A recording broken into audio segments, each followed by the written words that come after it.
رضیہ سلطانہ برصغیر کی وہ منفرد شخصیت ہیں جنہوں نے نہ صرف دلی کے تخت پر حکمرانی کی بلکہ ایک مضبوط، بہادر اور غیر معمولی خاتون حکمران کے طور پر تاریخ میں اپنا نام درج کرایا۔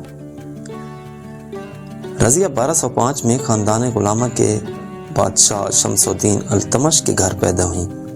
التمش جو ایک ترک غلام سے دلی سلطنت کے بادشاہ بنے، انہوں نے اپنی بیٹی کو غیر معمولی حکمران کے طور پر تیار کیا۔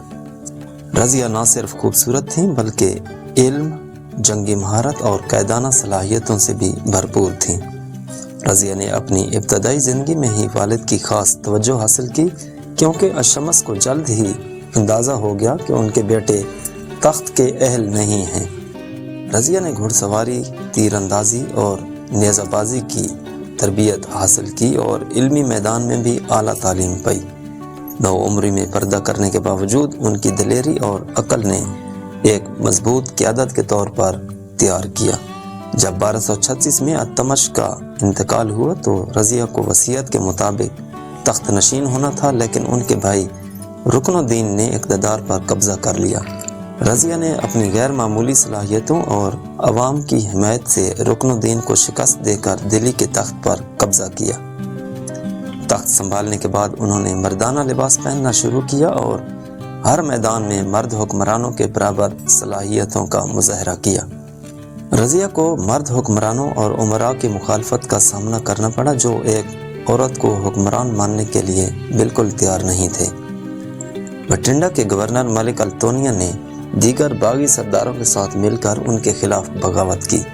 رضیہ نے اپنی فوج کے ساتھ میدان جنگ کا رخ کیا، لیکن باغیوں نے ان کے وفادار حبشی جرنیل جمال الدین جاقوت کو بھی قتل کر دیا اور رضیہ کو قید کر لیا۔ قید کے دوران رضیہ نے سیاسی حکمت عملی اپناتے ہوئے ملک التونیا سے شادی کر لی۔ انہوں نے التونیا کو دلی کے تخت پر دوبارہ قبضے کے لیے قائل کیا اور ایک مضبوط فوج کے ساتھ حملہ کیا، لیکن انہیں شکست کا سامنا کرنا پڑا۔ رضیہ اور ملک التونیا شکست کے بعد دلی سے فرار ہو گئے اور بھاگتے ہوئے ایک مقام پر ڈاکوؤں کے ہاتھوں قتل ہو گئے۔ کہا جاتا ہے کہ رضیہ کے زیورات ان کے قاتلوں کے لالچ کا سبب بنے۔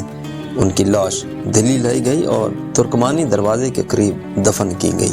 رضیہ سلطانہ نے خواتین کے لیے ایک نئی راہ متعین کی اور وہ اپنے لیے سلطان کا لقب استعمال کرتی تھیں، کیونکہ سلطانہ کا مطلب سلطان کی بیوی ہوتا ہے جو ان کی خود مختاری کو ظاہر نہیں کرتا تھا۔ ان کا مقبرہ آج بھی دلی میں موجود ہے، جہاں لوگ ان کی ہمت اور قربانی کو یاد کرنے کے لیے آتے ہیں۔ رضیہ کی زندگی اس بات کا ثبوت ہے کہ قیادت کا تعلق جنس سے نہیں بلکہ صلاحیتوں، ہمت اور ویژن سے ہے۔